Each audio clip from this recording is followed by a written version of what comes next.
today. We see Jesus in ministry. We see Jesus preaching. We see Jesus teaching. We see Jesus healing. In Mark chapter 1, we see Jesus being baptized by John the Baptist. Verse 12, he's enticed by Satan. Ain't that just like old Satan? You get baptized, give your life to Christ, give your life to Christ, and as soon as you do that, Satan tried to entice you. When I would do good, evil was always present. Chapter 1, stay with me here. John was put in prison, but Jesus was still teaching. Jesus goes on and he chooses two brothers, Simon and Andrew, verse 16. And he went a little further, the frat brothers. He chose the sons of thunder, James and John.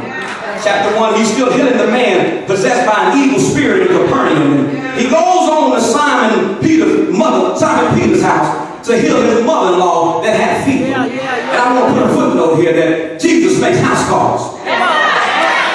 She couldn't make it to Jesus. Jesus came to her. Ain't good news to know that we serve a Savior that makes house calls. Somebody here today could sit, you couldn't make it to church. You couldn't make it to the preaching. But you called on the name of Jesus right where you were. And he came to see about you. Everybody here today glad that he makes house calls. See, Jesus still, in chapter 1, he heals many people with various diseases and casts out demons. And Jesus healed the man with leprosy. The man came begging on his knees. Jesus reached out his hand. He touched him. He said, I'm willing to be clean. I want you to know that all you need is just one touch from the Master. And he'll make everything all right. When we get on to chapter 2, I'm trying to hurry here. Got him, Lord. Got him, Lord. We see Jesus still healing the people. See the paralyzed man in chapter 2. Jesus was preaching in Capernaum, and I can just use my spiritual imagination. It was a little packed like it was today. He had 4 men carrying this paralyzed man on the mat. They couldn't get to Jesus because it was so packed. So they cut a hole in the roof. They sent the man down to the roof. They had about any means necessary attitude. And I just want to know, is there anybody here today that by any means necessary, I got to do what I got to do to get to the Master. Whatever it means I got to do, I got to get my healing. Chapter 2, we see Jesus still in chapter 2. He's eating with sinners at Matthew's house. When I read that, I got excited. Jesus, the man all powerful, all knowing, eating with sinners. Some of us get so holy and so sanctified and filled with the precious Holy Ghost. We think we're too good to eat with sinners. We need to remember that we too are sinners, just saved by grace. Chapter 2, Jesus is being questioned by the Pharisees as to why the disciples are picking wheat on the Sabbath day. On to chapter 3, we see Jesus still performing miracles and healing a man with the shriveled up hand despite the people in the synagogue that didn't even want him to do it. Jesus didn't care that they didn't want it to happen. He had a healing and a blessing for this man. And I want you to know today that despite your enemies not wanting you to have what God has planned for you, what God has for you is for you. It don't matter who don't like it, who don't like it, who don't want to like it. If he has something for you, it is for you. Chapter 3, we see Jesus being plotted on to be killed by the Pharisees, and large crowds are following him. And they heard all that he was doing.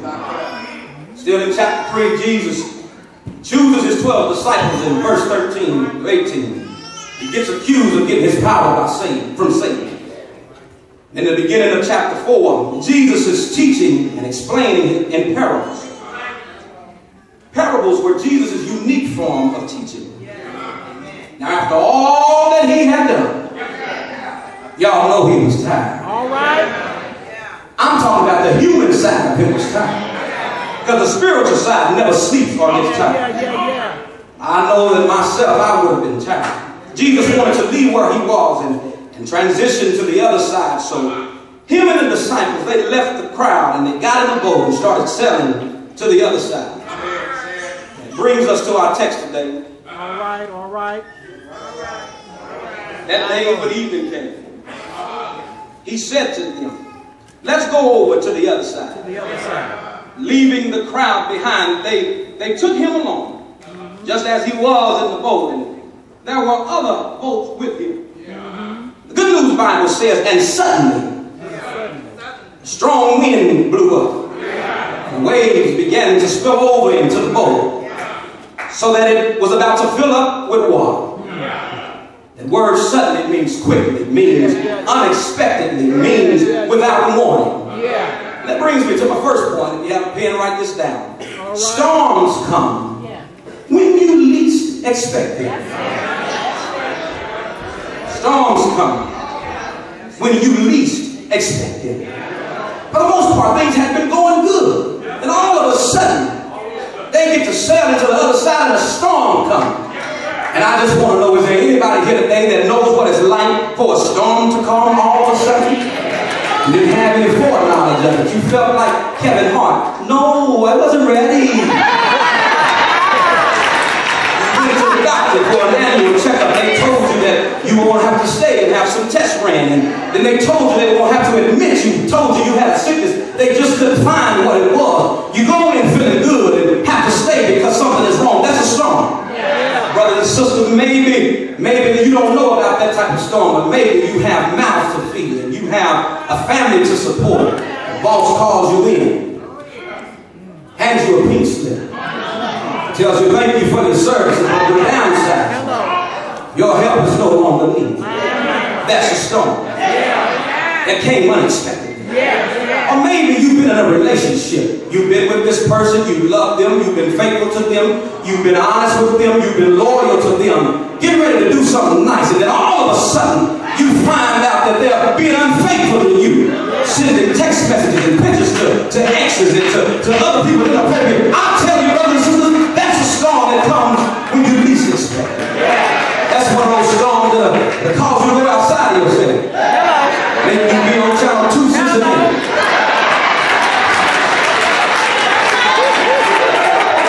Brothers and sisters, I tell you, storms will come when you least expect it. He'll make things a little uncomfortable for us so that we can get our focus back on Him. You see, when eagles want to get their eaglets to the next level, they stir the nest. Eagles put twigs in the nest so that the babies can begin to grow and rest on them. They become a little irritated, and the eagles, they stir the nest and put grassy stuff underneath and bringing the needling up to the top so that when the eaglets try to sit down, after a while, they can't take being stuck no more. And when they can't take being stuck no more, they eventually begin to fly.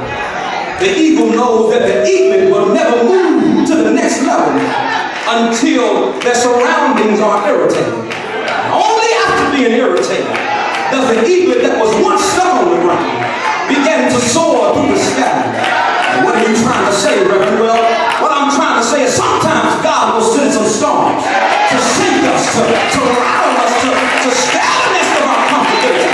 But we get so content and so comfortable, and our focus is not on Him. It causes you to get scared. So our second point is, I hurry, storms can cause you to panic. Verse 38, Jesus is in the stern sleeping on the cushion. The disciples woke him and said, "Teacher, don't you care if we drown?" You see, the disciples, they were afraid, they were panicking, they had doubts. Their faith wasn't as strong as it should have been, partly because 8 of them had really just gotten with Jesus in chapter 3. They really weren't aware of all that He was capable of doing. They didn't really have that solid foundation. When you don't have a solid foundation, it can cause your faith to falter. It can cause your faith to wither and cause you to panic. That's why you have to be very sure that your anchor holds and grips the solid rock. Now, in a sense, I can understand why 8 of the disciples were panicking, but because they really didn't know the full understanding of Jesus' power. But come on, Simon, Andrew, James, and John. Y'all been with Jesus.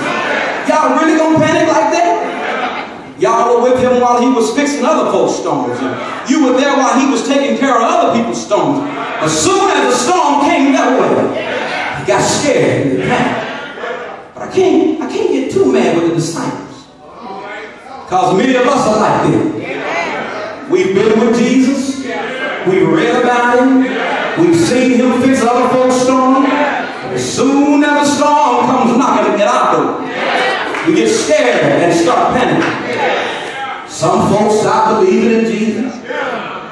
Start trying all this other crazy stuff. Hello. Folks start trying voodoo and popping mollies and sweating.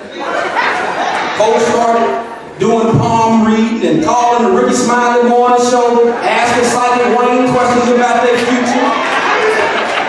Some of y'all still trying to get in touch with Miss Cleo and Dion Warren.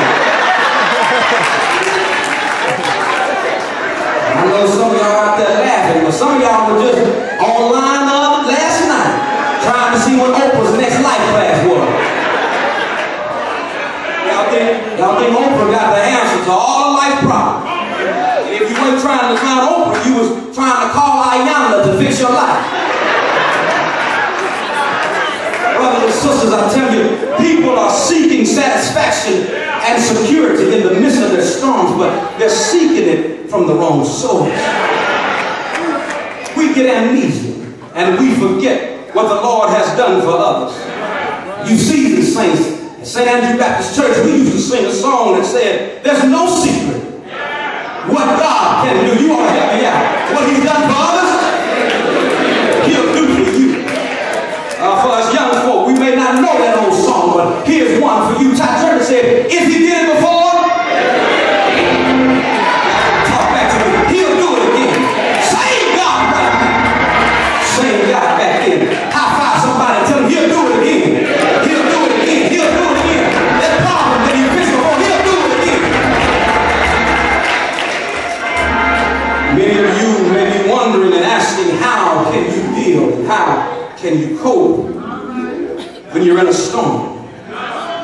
The answer is simple.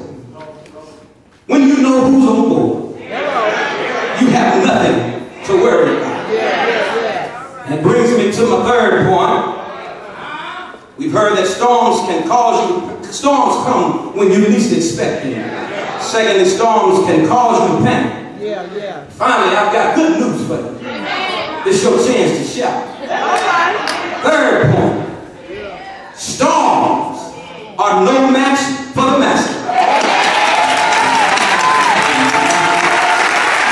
Somebody hear me. Storms are no match for the master. It's right there in verse 39. Verse 39 it says, he got up, rebuked the winds and said to the waves, peace, be still. Then the wind died down and it was completely calm. The latter part of verse 41 says, the disciples were terrified. They had to ask, who is this man? And even the wind and the waves obeyed him. He just put his hands up and said, peace, be still. Isn't it good news to know that our storms are no match for the master? He can just speak to them and they'll cease. You see, it baffled the disciples that they had to ask, what kind of man is this? Have you ever had an experience in your life? Folks said that it wouldn't change. Folks said things wouldn't get better. It happened and it turned around and you had to ask, what kind of man is this? All right. Got a bill in the mail. You know you didn't have the money to pay for that bill. You called to make arrangements and they told you, sorry sir, we made a mistake. We actually owe you some money. So we're going to pay your account for the next time. What kind of man is this? You applied for that job that people told you you shouldn't apply for, told you you didn't qualify for, told you weren't good enough. You were offered an interview, then offered the job, and then given more money than what you had initially asked for. What kind of man is this? People told you that you wouldn't make it, told you you'd be just like your no good so-and-so dad.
brothers and sisters, God may be allowing you to experience a storm right now so that when you come out of it, you can help somebody else that's dealing with the same storm. Reverend Mrs. Allen touched on that today, and I turned to Reverend Field and told him he's stepping on my message. Sometimes God can put you through a storm so that you can help somebody else that's going through the storm. Sometimes God can test your faith when you're in your storm and makes you rely completely on Him. So that the next time you face a storm, you'll know that you know that you know it was nobody but Jesus that brought you out. When people heard that the storm was coming, they ran to the storm shelter. Some storm shelters were built inside of the homes and some were built inside of the ground. But I saw a picture that rattled my brain. People ran to the storm shelters, and when they got there, they had safety, they had security, and they survived. They had safety, they had security, and they survived. I saw this picture of a storm shelter, freestanding storm shelter that was once in a house. Debris all around the storm shelter. Pieces demolished and broken. That was the house that it was in. Shattered and broken in several pieces, but the storm shelter was still standing. And the people that were in the storm shelter survived the storm. All I'm trying to say, Christians, is that we have a storm shelter, and His name is Jesus.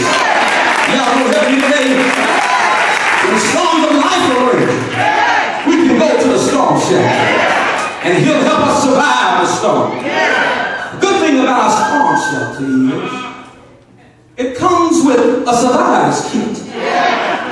The Bible, the Word of God. We have everything we need to survive the storm right here. You can find love in your survivor's kit. You can find patience in your survivor's kit. You can find long suffering in your survivor's kit. You can find peace in your survivor's kit. You can find forgiveness in your survivor's kit. Everything you need to survive the storm is in the survivor's kit. Not only do we have a storm shelter, not only do we have a storm survivor's kit, but we have a storm chaser. Y'all know the people who get in the car with their cameras and they start chasing the storm, videoing the storm. Sometimes they don't make it. Sometimes the storm consumes them. Sometimes they get caught up in the storm. But I got some bomb news for you. We have a storm chaser that's never been defeated by a storm. Jesus has never been defeated by a storm. I know this because He's been conquering and dominating storms for over 2,000 years. And guess what? He's still undefeated. In fact, He conquered one of the biggest storms there is. This storm took place on a Friday night. I'm talking about the storm when they put the purple robe on him, when they beat him, when they whooped him, when they bruised him, when they spit on him, when they laughed at him, when they mocked him, and they put that cross on his back and made him carry it up the hill, put that crown of thorns on his head, nailed him to the cross for your sin and my sin, nails in his hand, blood dripping down his face, ribbons in his feet, nails in his side. Oh, brothers and sisters, that's a song. To have to die for some jokers like me and you, that claim that you love Him, still don't obey His commandments. Have to die for some people that may never ever come to know Him. That's a song. They nailed his hands and He died. He put him in an old bottle too. He was there all night Friday, all day Saturday, all day Saturday night. And I hear the old people say,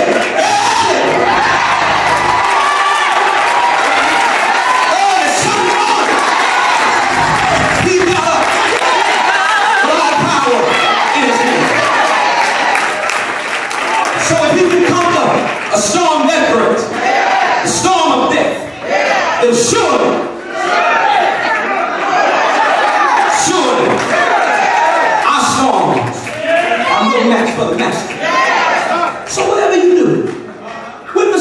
storms come your way, when the billows get to tossing, storms get to raging, whatever you do, don't panic, because he's got it all. He's got it all. He's got it all. All under control. My wife and I, we were on our way to vacation. You see, my wife had planned a trip for me finishing my master's degree. Ain't that such a good wife, y'all? We had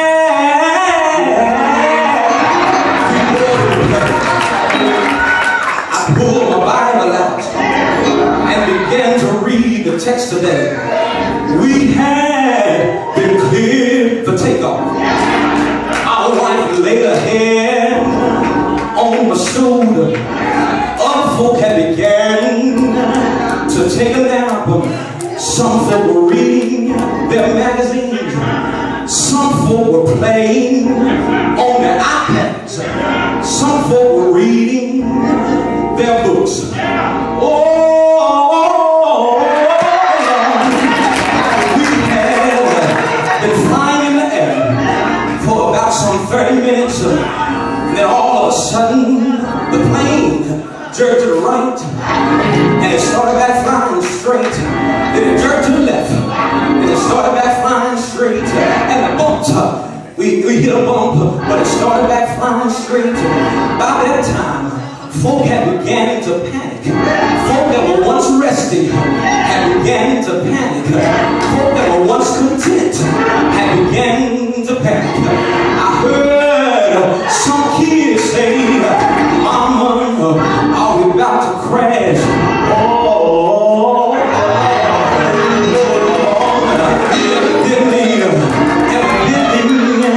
The stewardess saw that people were beginning to panic. She must have called the pilot, because the pilot, he got on the intercom and he said, "Excuse me,